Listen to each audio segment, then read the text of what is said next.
Okay, just before we crack into today's video, let me explain how you can help us. More and more Kiwis are waking up to the fact that New Zealand is in big trouble right now. So how can we turn this country around? The answer is through education. What does that mean? Well, it means exposing more and more people to our videos. It's as simple as that. Just click on the subscribe button on the bottom right-hand corner of your screen, and you'll be subscribed. What happens then? Well, when you subscribe, YouTube sends our videos out to more Kiwis. That's how it works. Well, hi, you beautiful New Zealanders. In today's video, we're carrying on our video about Margaret Mutu and why she's delusional. This is part 3. So if you missed out on part 1 and 2, just go back and have a look at those. Alright, so what's in the box today? In this video, I'm commenting on the interview between Michael Laws and Maori activist Margaret Mutu. In this segment of the interview, she claims New Zealand is a Maori nation. Now that's really interesting, so watch this. This country, I thought everybody who was in this country knew that this country is Maori.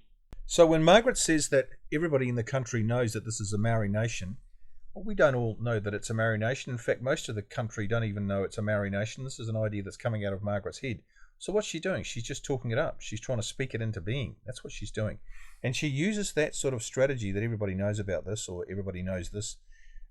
She's really trying to speak it into being, and she's talking it up, because what she's saying is actually not reality whatsoever. It is a Maori country. Maori invited other people to come and live here.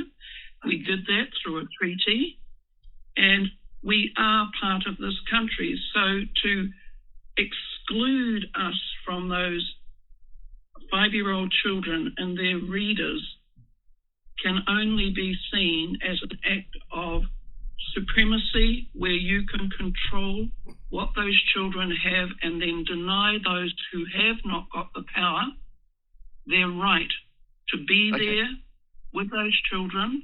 That is racism, and that is, in this case, white supremacy. So, all right.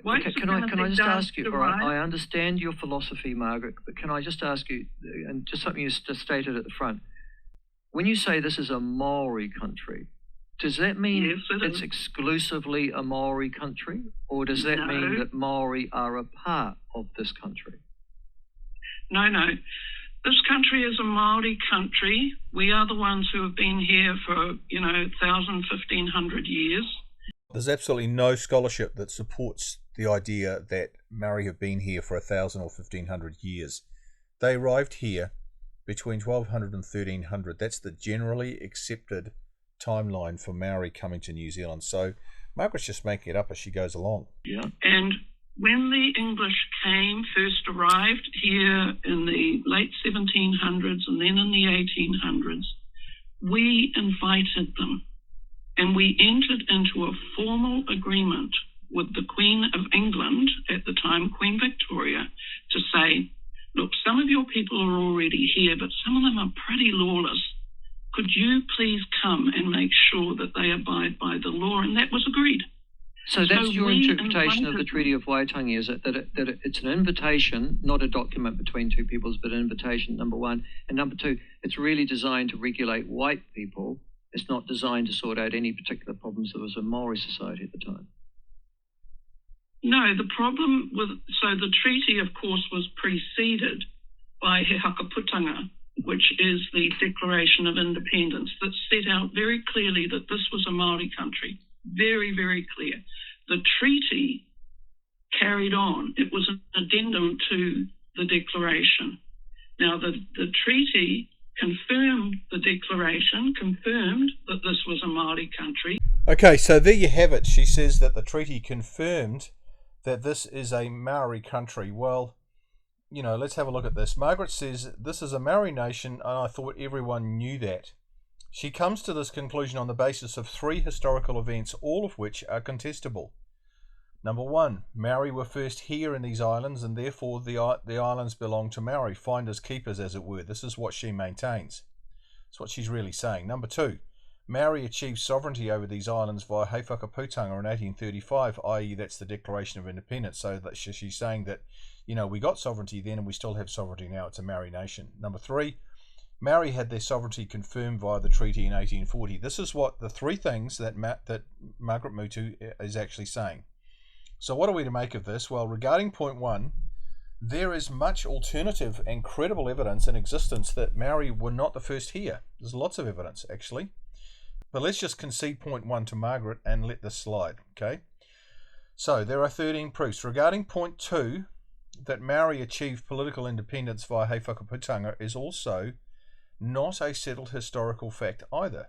Scholars do not agree that Maori achieved political independence as a result of the Declaration of Independence 1835. However, let's also concede point 2 to Margaret and let that one slide also. So what about point 3? Well, this is not up for debate. Maori definitely ceded sovereignty, even though one or two captured New Zealand historians getting a salary from the government and one or two bodies like the Waitangi Tribunal say they didn't cede sovereignty. Well, how can we be certain that Maori ceded sovereignty? There are 13 proofs, but here are just 3. Okay, these are the 3 big ones really. The speeches of the chiefs at Waitangi on the 5th of February 1840, some said they would not sign because they did not want to cede sovereignty. Some of the chiefs said, we're not going to sign this treaty because we know what sovereignty is all about, and we're not going to cede sovereignty. We don't want to cede sovereignty. Now we know that from the chiefs and their speeches at Waitangi on the 5th of February. Number 2, the British sought out and got all the signatures of those who signed the Declaration of Independence 1835, making sure these same chiefs signed the treaty. In this way, the treaty superseded the declaration, because if you've achieved sovereignty in 1835 through the declaration, and then you ceded sovereignty in 1840, then the Treaty of Waitangi supersedes the Declaration of Independence. It just makes sense. Number 3, in 1843, the British declared in their parliament that its sovereignty over New Zealand was incontrovertible. That's an interesting word. This word means cannot be argued against. So there you go. All right. So, but perhaps the best proof of all is the affirmation of the 144 chiefs who gathered for a month at KOHIMARAMA in 1860. Most of you will be very familiar with this conference. There was a conference held in 1860 between Governor Gore Brown, Donald Maclean, and 144 chiefs. These were important chiefs. These were not just tin pot chiefs. Many of these chiefs have signed the treaty in 1840, so they were meeting 20 years later, which is a long time to think about the treaty, to think about how British government was going and their relationship with the British was going. As I say, they had 20 years to trial the treaty and contemplate its content and meaning. At the end of the conference, these 144 chiefs made a number of affirmations. The most crucial affirmation is pictured on the right. There it is. That's actually a screenshot from the actual documents that were recorded at the time. And it says this: Proceedings of the KOHIMARAMA Conference, resolution adopted by the conference on the 10th of August 1860. That's pretty much the last day of the conference.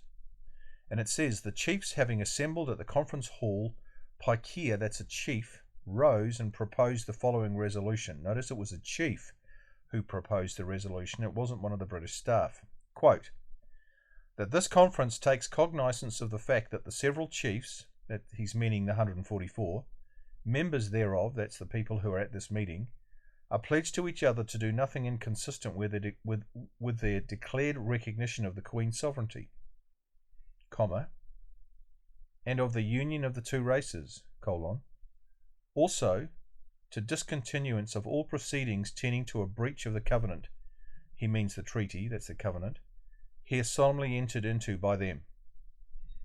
So he's saying that Maori ceded sovereignty.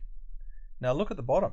Seconded by Te Manahira Ruia, Mr. Maclean then said, let those chiefs of the conference who approve of this hold up their hands. And what do we see? The resolution was carried unanimously. So the significant 144 chiefs who came from all over New Zealand in 1860 made a resolution that they ceded sovereignty to the Queen. Look at that. That's very, very significant. You know, it's clear, isn't it? The Maori chiefs themselves said they ceded sovereignty. But let's not leave the question of cession of sovereignty here. As I said, there are other compelling proofs. Now, I have written about these proofs, detailing them in a document called 13 Irrefutable Proofs that Maori Ceded Sovereignty, which is in the description of this video. So, When Margaret says, "This is a Maori nation," we ought to respond by saying, "Well, it was until you ceded sovereignty in 1840, Margaret, at which point you gave over to the British the right to govern New Zealand completely and forever." In other words, as a result of the treaty, New Zealand lost its status as an independent Maori nation and became a British colony. That's just the facts of history. So, Margaret is completely wrong when she says New Zealand is a Maori nation. She's either lying or she's just history ignorant. Astonishingly, Margaret goes on in the interview to infer that she knows more about the meaning of the treaty than the chiefs who signed it. She plays the card "I'm a linguist" a lot in the interview. But I would say, so what that you're a linguist? The question must be asked, who has the greater authority to give us the true meaning of the treaty? The chiefs at KOHIMARAMA, who were 20 years removed from the event, many of whom signed the actual treaty, and who had no political barrow to push, or Margaret Mutu, who was trying to tell us its meaning 85 years after its signing, a person who has a reputation for being a fanatically and ideologically driven Maori activist? Well, who has the authority? The chiefs way back then, or Margaret Mutu in 2025? Come on. And I'm going to finish with this. This is a Marxist strategy that Margaret is using. Well, you know the answer as to who has the most authority. It's definitely the 144 chiefs. Well, such is the parallel universe in which Margaret is living. She is using a particular Marxist strategy to try and take control of New Zealand. Namely, if we tell a lie often enough, people will eventually believe it. The bigger the lie, the better. Now, that's a Marxist strategy to take over a country. And that is what Margaret is using. Okay guys, that's enough for today's video. Thank you so much for watching. Now we need your help with something. This is important. We have produced some great flyers and brochures which we want to get into the hands of all New Zealanders. So we need to go around the mainstream media. They're not going to help. In fact, they're making things a lot worse. So we have to go around them.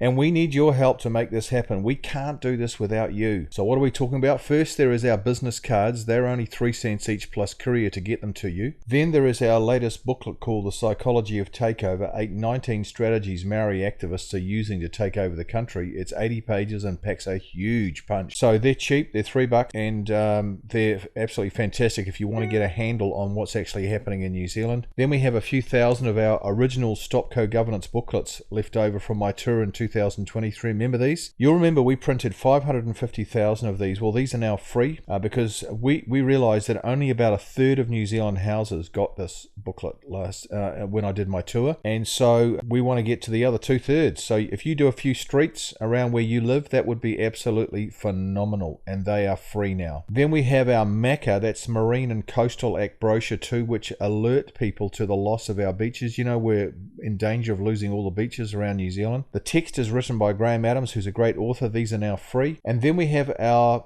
beautiful bumper sticker, which we've just made. And why are we doing this? Well, New Zealand's identity is under threat. We know that. First activists have and are still trying to change the name of New Zealand to Aotearoa. We don't want that. We must oppose this. This is rubbish. Where's the referendum saying that we want to change the name of the country? There was none. It was just forced on us. Second, Maori sovereignty flags are appearing more and more all over the place, and they're just treason. So we've got to get these bumper stickers out. So we've printed some awesome bumper stickers. They're $3 each, and they measure 21.5 by 6.5, so you can see how big that would be on your car. To get any of these free products, all you need to do is pay for the courier to get them to you. For the products that cost something, like the bumper stickers or the little psychology booklet, it's the cost plus the courier to get them to you. So to order any of these products, just use this email address, cards@stopcogovernance.kiwi, and we'd love to hear from you. Finally, if you want to access all the videos we've ever made, including all our most viewed and most popular videos, and have them all in one place, which is what people are asking for,